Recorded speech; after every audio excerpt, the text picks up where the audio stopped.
Sometimes a wrestler can appear to have all the qualities required to be a star in theory, but once put into practice, something is missing, and this stops them from ever truly getting over. It's happened with a wide range of performers throughout history, but who are the most notable examples of these people in WWE today?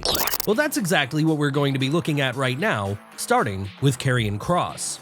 Now, there are some people who it's understandable never got over in WWE as their style and look just never quite meshed with the company. But when you look at Karrion Kross, standing 6'4" with a great physique, with a beautiful wife by his side, you have to wonder how it's possible he's managed to fail in WWE thus far. After all, just on looks alone, he should be everything the company is searching for in a top guy. But for whatever reason, whether it's been under Triple H on NXT, under Vince McMahon on the main roster, or then again under Triple H on the main roster, something about Kross just hasn't clicked with audiences. Is he just a victim of modern fans having different appetites? It's possible. And if that is the reason, then he's going to have to figure something different out, because as it stands right now, he's stuck in the mid-card, with it feeling like he's spent the last 2 years doing nothing but feuding with the likes of Bobby Lashley and the New Day in programs that most fans weren't interested in. Yes, sadly, the Karrion Kross match of any given episode of Monday Night Raw has fast become a low point of the show to many fans. That said, even if he's failed to get over in WWE thus far, there is still hope for Kross. Hell, he managed to become a big deal in TNA, so there's certainly a lot of star potential hidden away in there. Is it just a case of can he find a way to tap into it at this point and draw it out for a larger stage? We guess we'll just have to wait and see if this ever happens. And while we're waiting for that, we'll also be waiting to see if our next subject can manage to become a star herself. Who are we talking about here? Why, Zoe Stark, of course. Now again, like with Karrion Kross, on the face of things, Zoe Stark seems to tick all the boxes required for being a star, as she certainly has the look, and more so to that, she can also go in the ring too. And this is something which was evident in her time on NXT when she briefly became a women's tag team champion with Io Shirai. That said, ever since moving up to the main roster in 2023, the Salt Lake City native has been unable to replicate even a portion of this success, as rather than ascend to superstardom, her most notable role there has been to mostly serve as a third wheel in the Becky Lynch-Trish Stratus feud. Yes, she's had some wins, and she's even gotten a title shot or two on Raw, but there was never any point where it felt like she was going to become champion, and any of the wins she's gotten have been over people lower down on the pecking order than her. Yes, Zoe Stark has just never quite connected with fans during her time on the main roster. Of course, with her recently having formed a brand new stable with Sonya Deville and Shayna Baszler named the Pure Fusion Collective, there remains a chance this will change in the coming weeks and months. One person we don't see having a change of fortunes as time goes on, though, are our next subject, and the reason we say that is because when it comes to the Good Brothers, they seem to be stuck down on NXT, helping to get the next generation of stars over. Yes, it seems like the former tag team champions have had their time in the sun, and from this point on, there's little hope of them getting over with fans in any meaningful way, and this is unfortunate, as despite being very good wrestlers, neither of them have ever really clicked with fans in WWE during any of their runs in the company. Could things be different for them? Sure.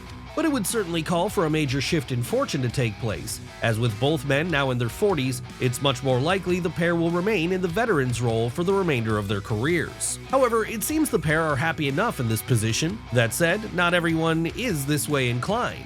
No, some really want to get over with fans, but circumstances keep stalling them in doing so, and this has rarely been more evident than with our next subject, Tegan Knox. Yes, Tegan Knox is a very good wrestler, good enough that there's little reason she shouldn't have become a star in WWE during the late 2010s and early 2020s. Just look at how close she's come to reaching this level back when she was having her feud with Dakota Kai on NXT in 2020. Sadly for her though, so much of her momentum over the years has been stalled by injury. That's right, since joining WWE in 2017, the Wales native has suffered 2 torn ACLs, each of which took her out of action for close to a year. But that shouldn't be a problem going forward with her, right? After all, she seems to be healthy now. Well, while you may think that Knox would be primed to reach that next level as she's currently a member of the SmackDown roster, it doesn't appear that creative have anything for her anymore. And we know this because she hasn't been seen much on TV since the 2024 Royal Rumble. All of this is to say then that if the woman with the shiniest wizard hasn't gotten over in WWE already, we don't have much hope for her chances of getting over in the future, as it doesn't look like she's got many more opportunities coming down the pipeline. Who knows? Maybe she'll end up leaving the company altogether, make a name for herself outside, and then return back at a later time, similar to the likes of Drew McIntyre or Cody Rhodes. One person we don't see venturing outside of the promotion, though, is our next subject, because despite never really getting over there, he seems to be a WWE lifer. That's right, it's time to talk about Baron Corbin. Yes, in some way we understand this one, yet in some ways it truly puzzles us, as well no one is ever going to accuse Baron Corbin of being the most entertaining wrestler. His look and style seemed tailor-made for him to become a big star during the latter years of Vince McMahon's time on top.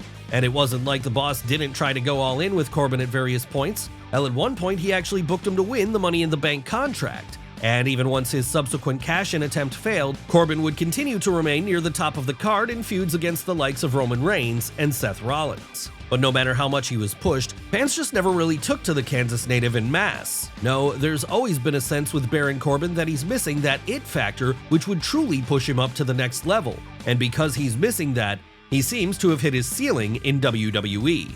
Triple H seems to have recognized this too, as since he took over as head of creative, he's done little of note with the big man. In fact, the most notable thing he has done is send Corbin down to NXT for a while. And while Corbin's tag team run with Braun Breaker on NXT was entertaining, it was unlikely to turn things around for him in any significant way. Yes, it seems like the days of Baron Corbin getting pushed in WWE may be over. After all, if Corbin was ever going to click with fans, he surely would have done so by now. Maybe, like with Karrion Kross, he's just a man who's in the wrong time, as had he been around during the 80s, he would have had a much better time of it serving the role of villain to Hulk Hogan.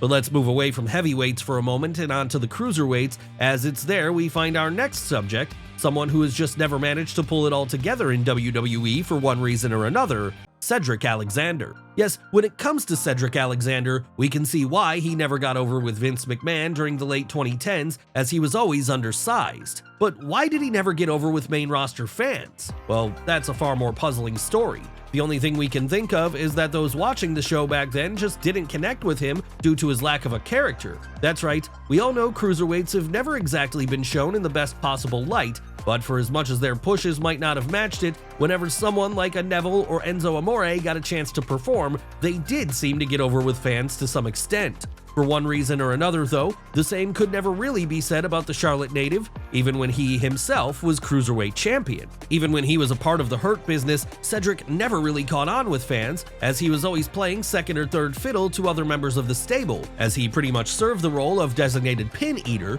not exactly a star-making slot. And since the Hurt Business is split, the former Cruiserweight champion has done even less of note, with the only thing he's done is being part of a tag team with someone we'll get to in a moment. A duo which hasn't exactly led to a lot of success so far. No, it seems like at this point, years of not getting over have left fans with a permanent impression of who Cedric Alexander is and what he can be, and that impression is not a good one. So it shouldn't be a surprise that he continues to be someone who doesn't get over now that he's been sent down to NXT. Maybe he'll also end up being a performer who leaves the company only to return a more well-rounded version of himself, where he can change the image fans have of him. But what about that tag team partner of his we alluded to a moment ago?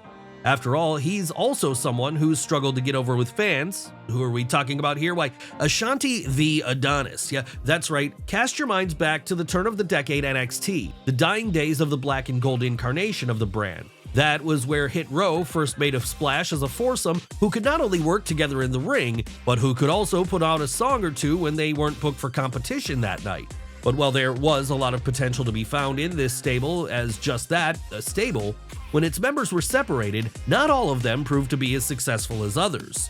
No, they all met with differing levels of triumph, with Isaiah Swerve Scott going on to become the AEW champion, Top Dollar being released and currently working for TNA, and B-Fab now being the manager of the Street Profits. Of course, there was a fourth member of Hit Row, Ashanti The Adonis. What made life so difficult for the New Jersey native as the 2020s kicked into full gear? Well, there was just nothing that memorable about his gimmick, unfortunately. No, in a company filled with great talents, Adonis was just never able to stand out, and for that reason, audiences have reacted to him in the mildest way imaginable every time he's appeared in front of them in recent years. To be fair to him, though, he has always been booked to be a lower card act, with him currently serving as a tag team partner to Cedric Alexander. But then sometimes you have to work with what you're given, in and make the best of it, and that really hasn't gotten over with fans either.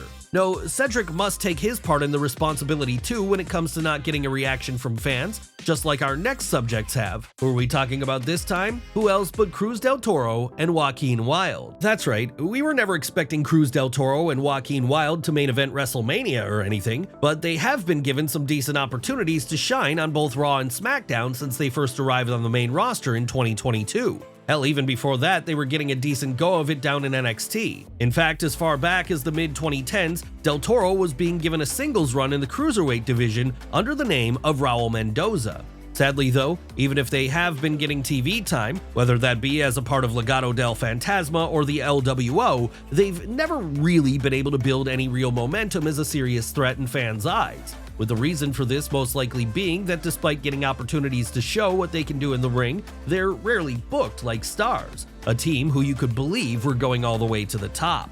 Rather, Del Toro and Wilde have consistently been presented as people there to do the job to bigger stars and be sidekicks to a more powerful leader. It doesn't matter if it was Santos Escobar in the former stable or Rey Mysterio in the latter, it's always been clear who the real leader is, and at no point has it ever been this duo. Still, you don't have to be a leader to get over with fans. All you have to be is good, right? Well, not in this case, because good simply hasn't been enough to get audiences invested in the two at any point. No, we're now at a stage where even if they can go in the ring, and they've proven this whenever they've been given the chance, they've long since fallen into that utility role of being a good worker who few fans are invested in.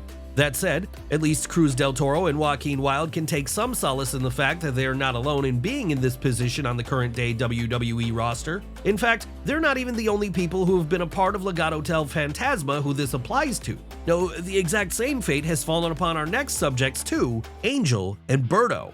Really, this one hurts because anyone who's been watching WWE TV over the last few years will be all too aware of how capable Angel Garza and Humberto Carrillo are in the ring. It's been evident since they both joined NXT during the late 2010s. Hell, there's a reason the former would have a run as Cruiserweight champion while there. But ever since making it up to the main roster at the turn of the decade and being paired up as part of a stable with Andrade and Zelina Vega, things have faltered dramatically for the Monterrey natives.